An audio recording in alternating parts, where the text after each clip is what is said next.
नमस्कार दोस्तों, आप सभी का स्वागत है आपके अपने YouTube चैनल में। दोस्तों, इस बार का जो करवा चौथ है बहुत ही दिव्य दुर्लभ संयोगों में आ रहा है। इन अद्भुत संयोगों में करवा चौथ का त्योहार पड़ने वाला है, इसीलिए इस बार की करवा चौथ बहुत ही खास है। इस बार धन लक्ष्मी योग, महालक्ष्मी योग, अद्भुत संयोगों के साथ गज केसरी योग भी बन रहा है। इसीलिए इस बार की करवा चौथ का फायदा हर पति पत्नी को, हर सुहागिन महिला को उठाना चाहिए। इस बार करवा चौथ पर पति पत्नी करवा चौथ समाप्त होने से पहले ही रात में ये काम अवश्य कर लें। करोड़ों नहीं अरबों मिलेंगे, जैसा चाहोगे वैसा मिलेगा, हर मनोकामना पूरी होगी।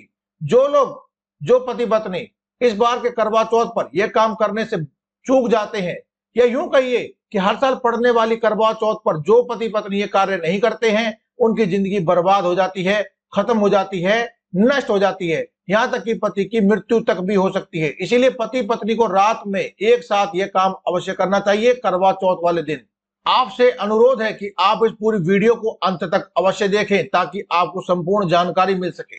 साथ ही कमेंट बॉक्स में जय माता दी, जय मां लक्ष्मी, हर हर महादेव एक बार अवश्य लिख दें, क्योंकि दोस्तों माता लक्ष्मी के आशीर्वाद से ही धन कमाने की, हर मनोकामना पूर्ण करने की आपकी जो मनो इच्छा है वह पूर्ण हो सकती है। अगर अभी तक आपने हमारे चैनल को सब्सक्राइब नहीं किया है तो आप पहले इसे सब्सक्राइब भी अवश्य कर लें, क्योंकि हम हर रोज लाते रहते हैं ऐसे ही जबरदस्त वीडियो जिनसे आप अपने जीवन को सुखमय बना सकते हैं और जी सकते हैं एक सुखमय जीवन।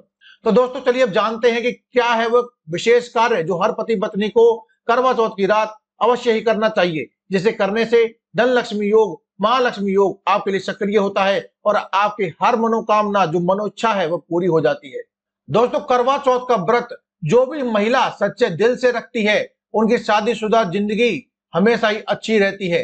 पति पत्नी आपस में अखंड भाग्यशाली होकर के माता लक्ष्मी से वरदान प्राप्त करते हैं, यश कीर्ति और धन दौलत प्राप्ति का, साथ ही आपसी संबंध मजबूत और सुखमय रहते हैं।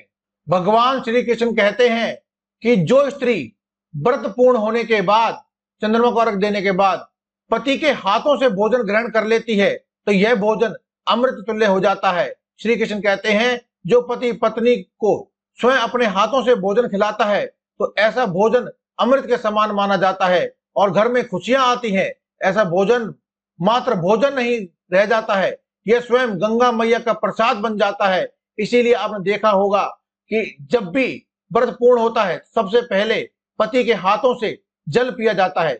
इस जल में थोड़ा सा गंगा जल मिलाकर ही आपको पीना चाहिए, ताकि यह जल साधारण जल नहीं अमृत जल बन जाता है और इसे ग्रहण करने के बाद स्वयं भगवान श्री कृष्ण और माता पार्वती के आशीर्वाद से धन वैभव की वर्षा होती है। ऐसी स्त्रियां जो कि करवा चौथ का व्रत पूर्ण श्रद्धा भाव से रखती हैं, उन्हें अपने पति के हाथ से ही पहला निवाला खाना चाहिए। माना जाता है कि जो स्त्री ऐसा करती है उसके घर में मां अन्नपूर्णा का वास होता है और घर में कभी भी धन धान्य और भोजन आदि की कमी भी नहीं होती है। वहीं यदि कोई भी पति अपनी पत्नी के लिए रात्रि में पूर्ण पूजा हो जाने के बाद एक गुलाब का पुष्प या फिर कमल का पुष्प अपनी पत्नी को भेंट में दे देता है तो उसके घर में कभी भी धन दौलत की कमी नहीं हो सकती है। ऐसा स्वयं शास्त्रों में लिखा है, क्योंकि पत्नियां ही मां लक्ष्मी का रूप है और मां लक्ष्मी को कमल का फूल और गुलाब का फूल अत्यंत प्रिय है। ऐसे में जब पूर्ण रूप से पूजन पाठ हो जाने के बाद स्त्रियां स्वयं एक देवी का रूप बन जाती है, साक्षात देवी मां उनके तन मन में वास करती है। ऐसे में जब आप उन्हें कुछ पुष्प देते हैं तब मां लक्ष्मी को अत्यंत प्रसन्नता होती है और ऐसे घरों में वह हमेशा के लिए स्थिर वास करती है। दोस्तों, कुछ पति अपने पत्नियों से बहुत झगड़ा करते हैं, गुस्सा करते हैं। इसके लिए आज मैं आपको उपाय बताने वाला हूं। आपका पति हमेशा आपके आगे पीछे घूमेगा, आपकी हर बात मानेगा, आप जो बोलोगे वही करेगा और दोनों में प्यार बढ़ जाएगा, नफरत कम हो जाएगी। यहां तक कि अगर आपका पति धूम्रपान या मदिरा का सेवन करते हैं तो यह उपाय अगर आपने कर लिया तो समझ लीजिए कि आप भी कहोगे कि यह आप ही का पति है जो इतना बदल चुका है, आप ही की ओर देखेगा और आप ही की बात मानेगा।